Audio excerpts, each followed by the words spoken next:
Hello, this is Dr. Velasquez from Science and Shamanism, educational company for healing, preventing functional disorders. And today I am here as an individual and also through the educational company to continue reviewing the bylaws of our new international organization.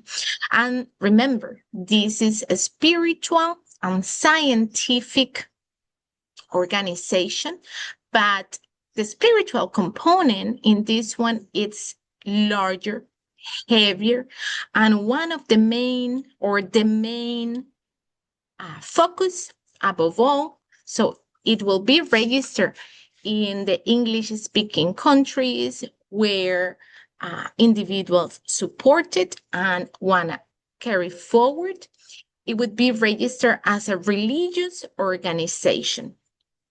And this is because we will be exploring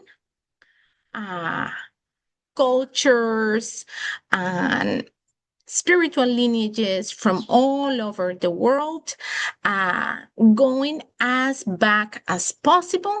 And from those origins, we will explore all the branches, including the utilization of performances and rites of passage and tools of enlightenment and medicines and everything involving those traditions of spirituality. There are two previous videos and you will meet some of the most active participants. And today we are going to review video number 3 on the International Congregation of Science and Spirituality, the Bylaws. So today it may be just me.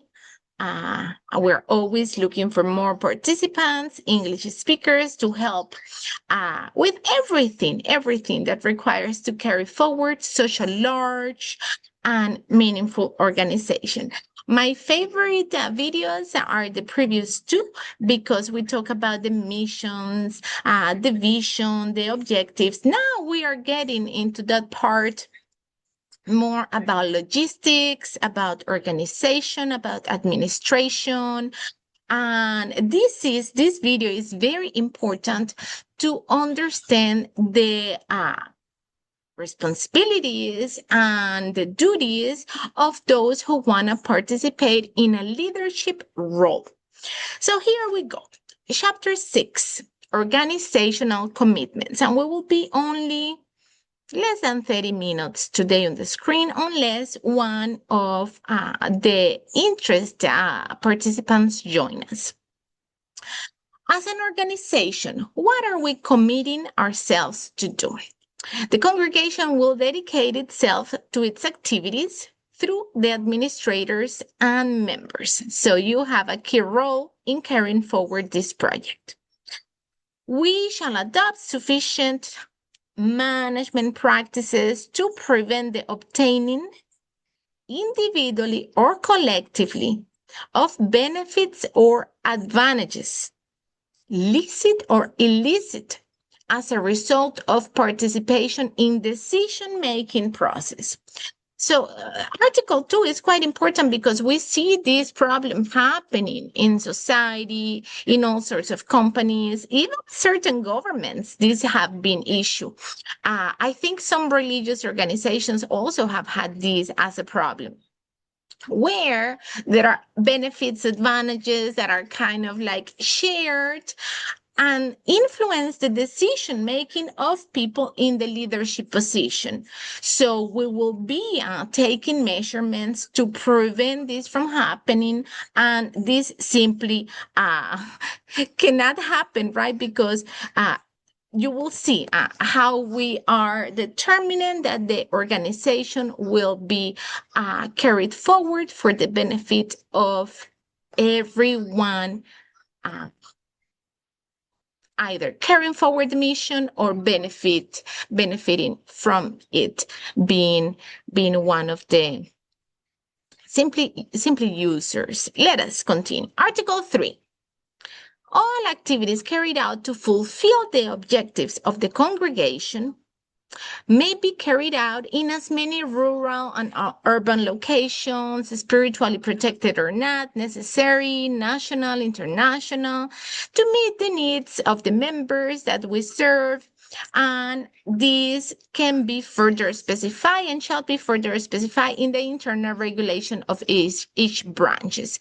And pretty much what we're saying when we register the organization in all the English-speaking countries is that, oh, okay, well, we're members and we have the right to move around and do these events and etc.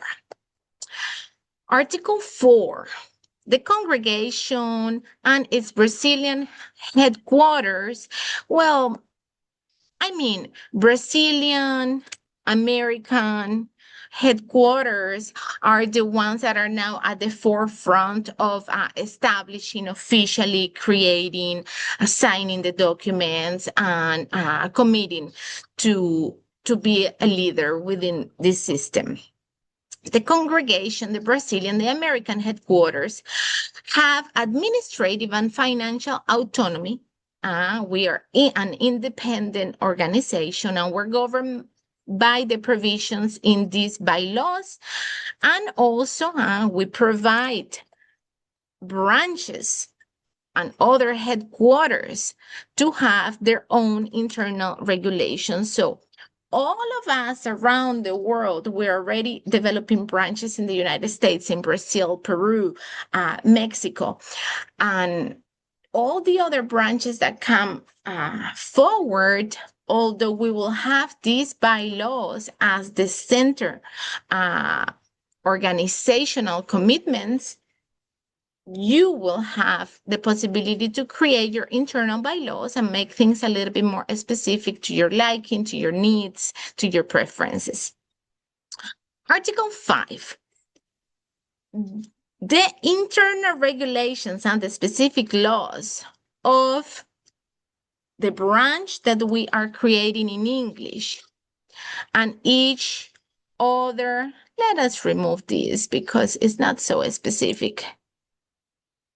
So the internal regulation of this and any other regional headquarter and any other legal instruments and specific rules that may be developed will also regulate the activities of the headquarters and therefore the international congregation.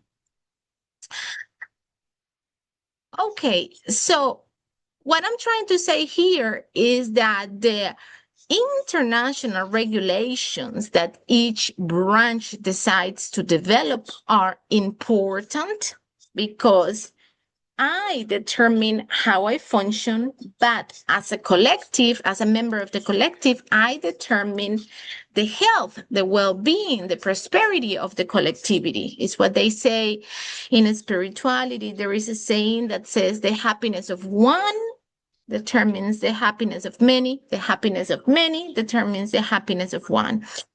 So for us to consider the internal regulations will have to be reviewed by the international board. The internal regulations will have to consider the well-being of everyone because it will determine the well-being of everyone. Article 6, any organizational deviation, any deviation from these bylaws or any from these or any regional headquarters in relationship to the stipulations of these statuses, whether justified by the internal regulations of the headquarters or in the absence or opposition to them, may lead to the analysis of failures and the possible disaffiliation of the headquarters of the congregation. So what we're trying to say here is that if the internal regulations, if the behavior of any branch deviates from the larger regional headquarters, deviates from the larger international congregation, and from these bylaws, we can take disciplinary measures, and then we can say, oh no, you no longer belong to the International Congregation of Science and Spirituality. Article 7 says the congregation will not be responsible for the consequences of the acts and events carried out by the headquarters and external units, nor by its members. Remember, we are an international congregation. The first headquarters are in the United States and in Brazil. And we will have more people throughout the years, hopefully, if God allows. Allah, Olodumare, Olofi, Buddha, the great force that moves it all, and that has some influences, or all influences over, our thoughts. We have spiritual networks in the brain. So the congregation will not be responsible as we continue to prosper and we have more and more members and more branches and headquarters, regional headquarters. The larger movement will not be responsible for any misbehaviors or any actions carried out by any headquarters or any external units or any branches or anything. We simply will discipline the branch, the headquarters, the organization, the person, announce through all the outlets that we have and that we will be using, and make it clear for the world what is what. Okay, Article 8. And last one on Chapter 6. The congregation may create and extinguish regional or international representations from any place. So you will see how we are organizing ourselves administratively for you to understand how we can block, how do we accept branches and units and headquarters and so on.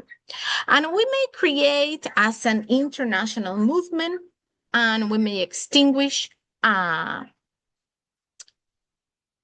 regional or international representations from any place in the manner established. Of course, there cannot be any preferences, friendship, jealousy, hate, nothing unfair. So we are establishing in these bylaws the ways how we will be carrying out any disciplinary actions, and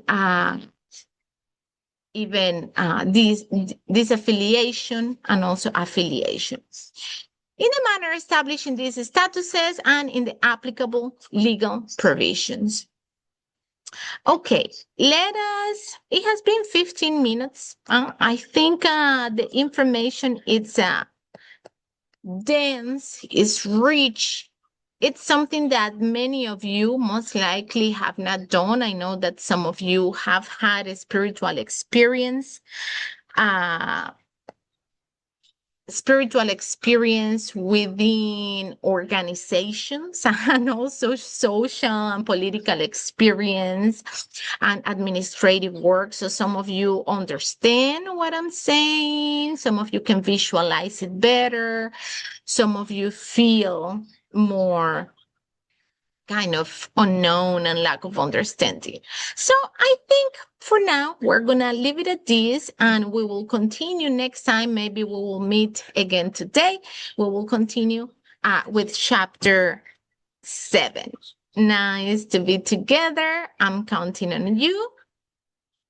May we be helped to progress and advance for the benefit of societies, from ancestral to the future, here fighting in the present moment, to move aside our shadows, our limitations, and always seeking for enlightenment and advancement. Count me in.